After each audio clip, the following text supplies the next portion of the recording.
come straight from the airport to enjoy all the festivities here at Derby Day. And we are in the Myer Fashions on the Field Pavilion with the beautiful Rachel Finch and my Milena Victoria Novak. Ladies, before we get to the finalists, let's first talk about the logistics of Fashions on the Field. So the state finalists have already been decided in the lead up to today, but we're missing one very important state, and that's Victoria. So the finalists for Victoria are decided today on Cup Day and the morning of Oaks Day before the official women's racewear winner is declared in the afternoon. So talk us through, as one of the judges, some of the finalists here today, Victoria. I loved what I saw today, actually. Everyone looks so schmick from head to toe, attention to detail, beautiful styling, classic, elegant, ladylike lines. It was really hard to choose a winner. They all looked amazing. It was a really beautiful way to kick off the Myer Fashions on the Field competition. I think Usain would have had an absolute blast if he was sitting here.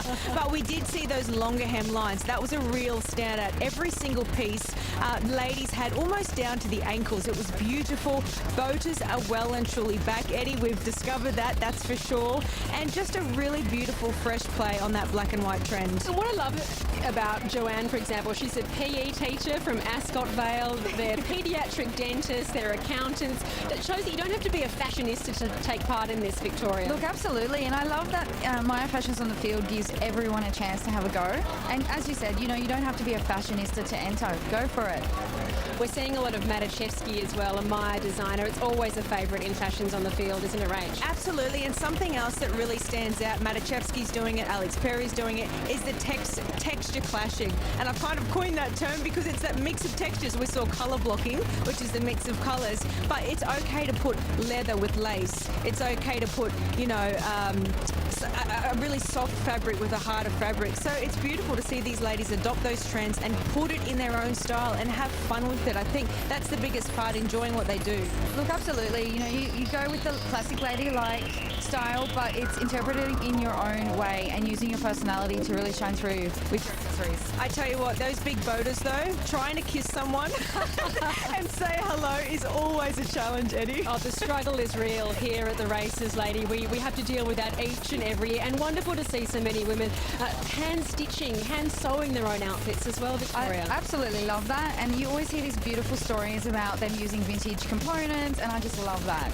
And also to see people enter for the very first time, because we see the same people each and every year. They try to outdo themselves, don't they, Rach? Exactly. A lot of people see these winners and the people enter for quite a long time, and to actually then adopt it and take it on themselves is beautiful, and it's so great to see that effort come through. And do you know why they enter each and every year? Because this is the prize for the Women's National Racewear winner, a Lexus 200T F Sport car worth around $85,000 plus 12 months of on-road costs as well. How good would that look? Yeah. The winner is, for today, the daily winner, Mondeo, the best name as well.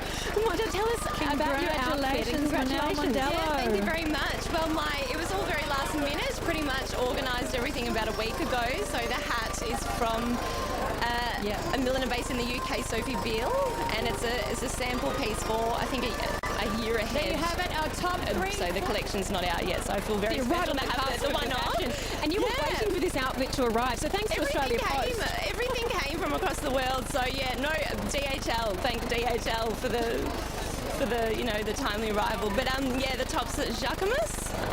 Not too familiar with these designers. It was all very last minute, and the skirts are Stefano Montari, some Italian designer. So, Mondale, will you win a Myer voucher worth $2,500 plus a 4-night stay at the Sofitel Melbourne here on Collins Street. So congratulations to you. Thank you very much. Wonderful. We'll be back here in the Myer Pavilion, Bruce, for the men's racewear in a little bit of a while. Of course, you'd be a shoo-in if you were eligible. I am not eligible. I wish I was. As we come to the Myer Classic, Group 1, fillies and mares, $500,000. Cheska, let's start with a star in global glamour, and you're the part owner. Well, I have to emphasise I do have a very small share in this wonderful mare, and she has been such a star.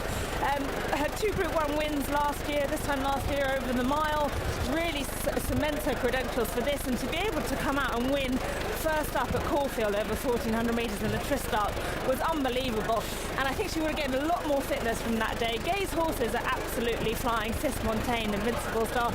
The thing with her is she always leads, And whether at Flemington, round the bend, if that's a good thing or a bad thing, I'm not sure, but she is super tough. Yeah, I'm not sure either, Francesca. Obviously, the horse is flying, but to put it into perspective, if you're leading on any racetrack in Australia, your strike rate is 21%. That's on average. At Flemington, if you lead, your strike rate drops to 11%. It's just very, very hard to lead. Fox Play, 2 failures in Victoria Richo at Caulfield. I reckon she's going to love Flemington. That's right, and I thought she was fantastic at Caulfield. This is Winx's best friend. She came to the Cox Plate last week in the same float as Winx. They take her along, they're inseparable, these two.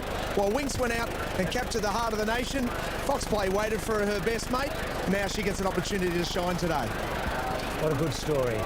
Well, I'm a Star won it as a filly last year, and she's won a Cuny, a Sunline and the stock since. She's a good 1,600-metre horse. Yeah, she's seriously good. And last year, she became the first 3-year-old filly to win it. She had 49 kilos that day, so she's obviously 1 year older, up in the weights today, and she's just such another tough filly that doesn't know how to run a bad race. Physically, not that big, not that impressive, but she's good.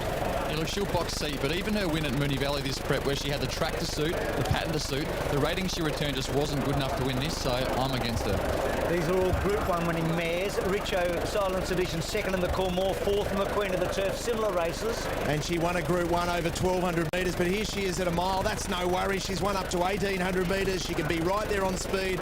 Really bold, I thought, in the Tristarc. An opportunity for Katie Mallion to get her second career Group 1. And James, I reckon she maps perfectly here. She does, Richo. She'll be first 6 for sure. She's one that can dart back to the inside, and she was 3 wide, no cover throughout in that Tristarc, so that's a big forgive run. She drops 1.5 kilos as well. She'll go very close. Cheska, let's go to Dixie Blossoms. Fourth in the race last year. Basically comes off exactly the same form in Sydney. Yeah, if anything, I think that her recent form this year has been much better than last year.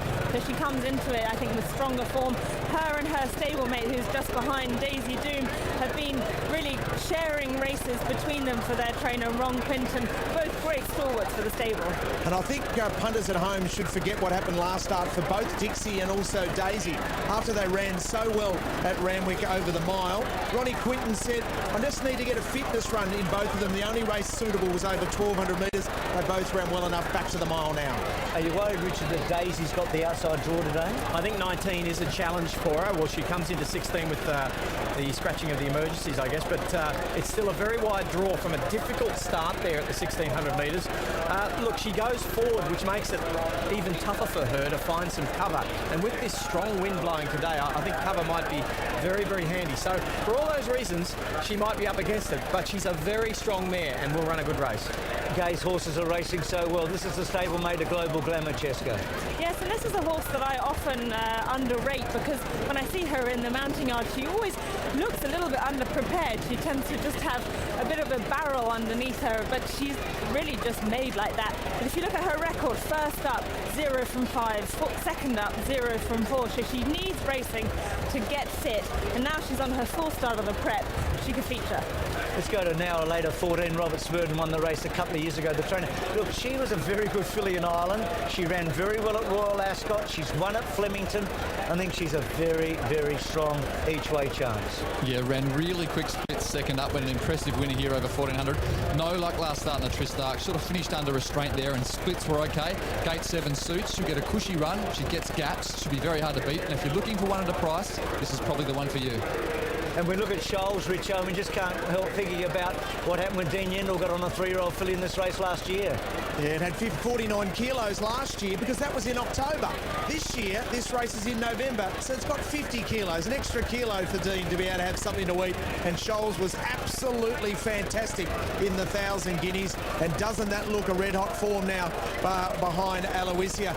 All right, how do we bet in this race, James? This looks a really tough race. It is tough. Look, I was originally with Fox Play, but that gate means I think it'll come in that 3-wide trail, and I want to be something that darts back towards the inside. So tossing up between now or later and Silence Edition. I'm with Silence Edition. Just think she gets a really nice run, and the pattern will suit. Back them both. How is your girl? I think he's just forgetting. Global Glamour is seriously tough. She won first up when she had no right to win first up. And I think quite a big price, wasn't she? Yeah, she was a big price. Yeah. And you just forget that she's trained by Gay, who's had a winner today with Sis Montaigne. The Invincible Star basically nearly won. And Global Glamour goes out the front, and she's just going to take the world of beating. Well, I'm going to have to separate these two, Jared. I'm going to separate us. Over to you. Yeah, good money here for Global Glamour. It's the best back with Tab, just gone $5.50 back into $5. The market's really respecting Shoals, though. Richo being 5 into $4.60. Looks as though it will jump favourite. Best back to odds, Heavens above 15 into 12. And even though it's been on the drift, there's been money for Flying Jess at around $34. Only a couple of minutes to get your quaddie on too. $5 million the projected quaddie pool today for Super Tab customers. You just got to back the winners of the last 4 races. Myer Classic coming up right after this.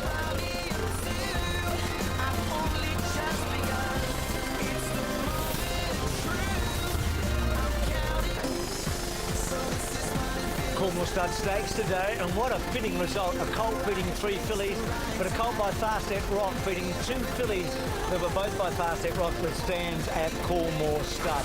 And Cornwall part of the ownership, but Merchant Navy's win was quite remarkable.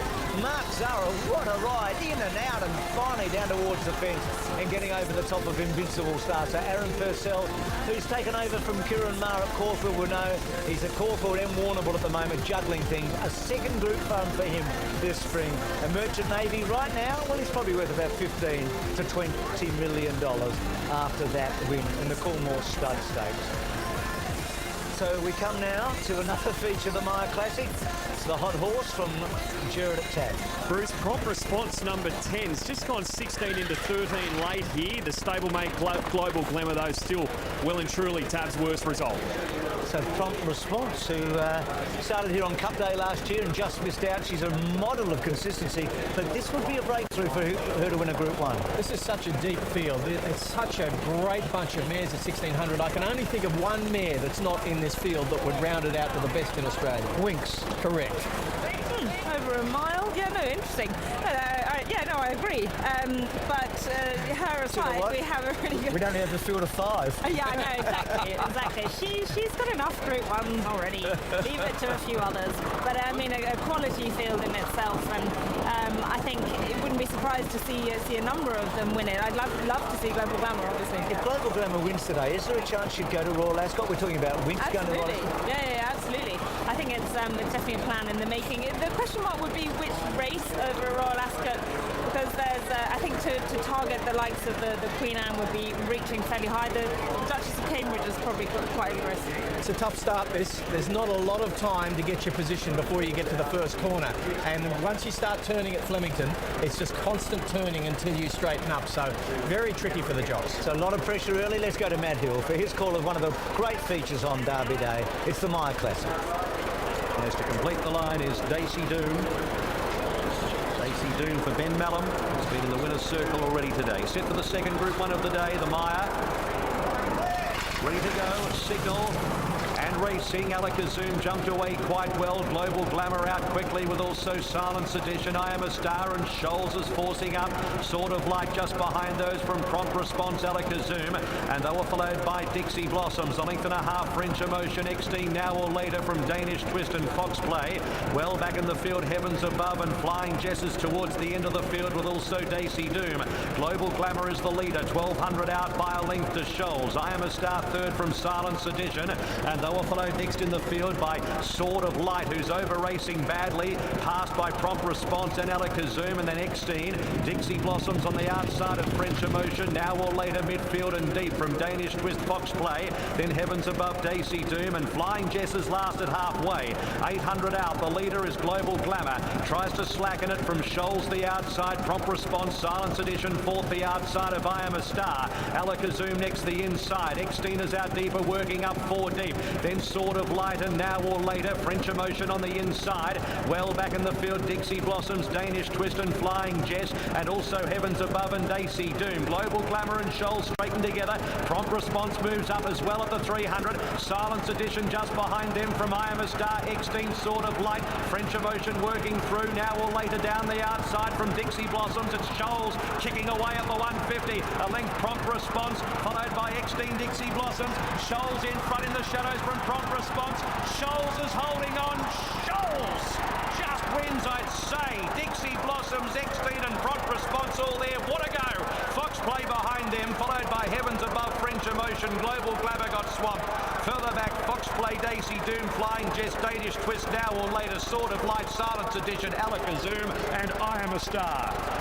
So the 3-year-old fillies continue their recent run in this race. That was a fabulous run. She sat outside Global Glamour. She worked hard. She was the first horse to attack her. And Dean Yendel, who won the race last year, has done it again. A very, very good tactical ride there from Dean Yendel. I thought the tactics they designed for her were good. She went forward. She sat outside Global Glamour, who was always going to lead. And she only had 50 kilos on her back, so she was carrying much lighter weight. And she's such a hard try. She kicked and kicked and kicked and just held off those good mares closing in on her. And what about the finish? Look at this. She really only held on by a long nose, and from the fast finishing, X-Dime prompt response was right in there, four across the track. And the fact that she was right up there with Global Glamour most of the way, and then managed to hold on. Yes, the lightweight obviously helped, but she was able to see it through. I'm fascinated to hear from her jockey, who's currently with Dean Pettit. Dean Yendel, you have done it again. You love these 3-year-olds, don't you? Yeah, I like better be careful with my words here. 3-year-old with light weights. Yes, exactly, but look, I don't mind obviously riding these little fillies. Obviously my stature suits for the way they are. They're only little, I'm only little. I sort of just blend into them and they barely even know I'm on top of them until I actually say, hey, let's go. Look, we began well. I used a little bit to cross over, come back and set off Timmy Clark. Travelled really sweetly. Probably pushed the button a little bit early, but I knew I had a 7 kilo weight difference on the rest of them, so I used that to our advantage and was able to kick clear and hold off the late ones late. So she got a little bit wayward late, which was probably entitled to do. She probably had a good look at the winning post, but massive effort. So for Team Freedman, obviously I'd like to thank them and Jonathan Munns for giving me the opportunity to ride her. When I went and rode her last Tuesday morning, I knew I had a good horse to ride come today, and the way she galloped up that hill at Mornington was pretty superior.